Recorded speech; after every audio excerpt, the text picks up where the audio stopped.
Ну, я його запустив, виїхав, покатався трохи.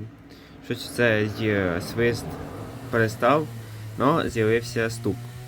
І я думаю, і воно раніше таке було, думаю, що це напускний клапан, і от люфт зверху донизу. То може якщо його вивести, то перестане він. То треба цим щось зайнятися, а от свист не знаю, непонятно. У мене є припущення, що це воно звідси свистить, вилітає, тут ще не герметично так в цьому лушаку, то може звідси. Зараз ще по шаманю. Ну я так не хочу лізти в цей в поршню, блін. Дякую.